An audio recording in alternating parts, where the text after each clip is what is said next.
নমস্কার।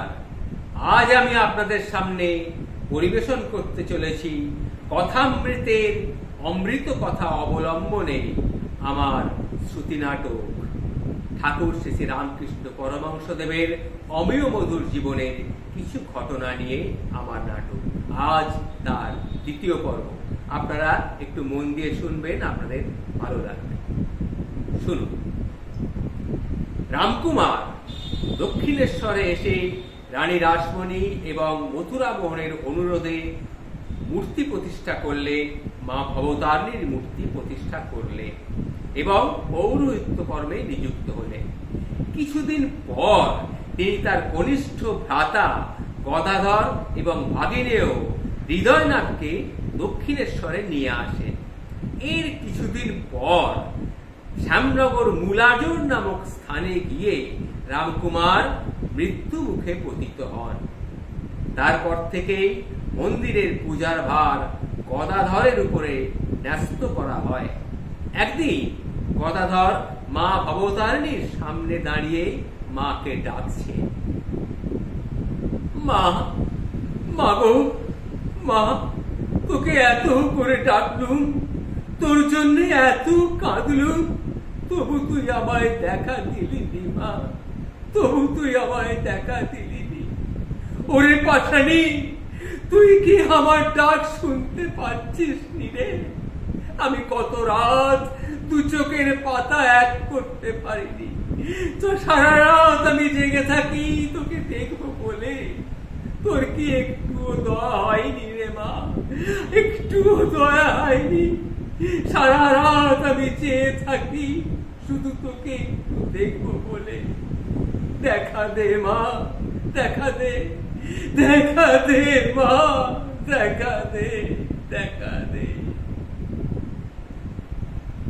দেখা দে মা, দেখা দে, দেখা দে মা ভবতারিণী।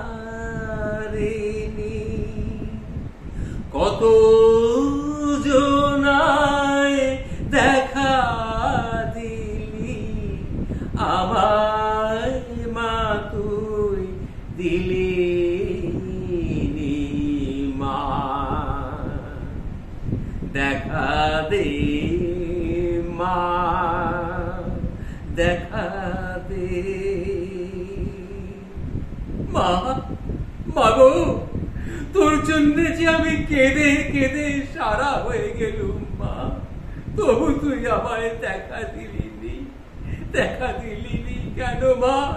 তুই তো কতজনাকেই দেখা দিয়েছিস, তুই তো রামপ্রসাদকেও দেখা দিয়েছিলি, তবে তবে আমায় কেন দেখা দিবি নি মা? বল, আমায় কেন দেখা দিবি নি?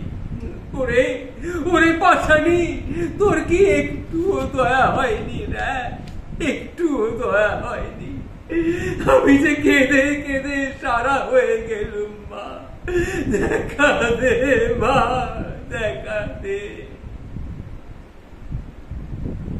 কেঁদে কেঁদে হলে সারা মা, মাগো, কেঁদে কেঁদে হলে সারা। দয়া কি তোর হলো নি তারা? আমায় মা তুই ফাঁকি দিয়ে দূরে সরে আর থাকিস নে। দেখা দে মা, দেখা দে, দেখা দে মা ভবতারিণী। কত জনায় দেখা দিলি, আমায় কেন দিলি নি মা? দেখা দে মা, দেখা দে, দেখা দে মা।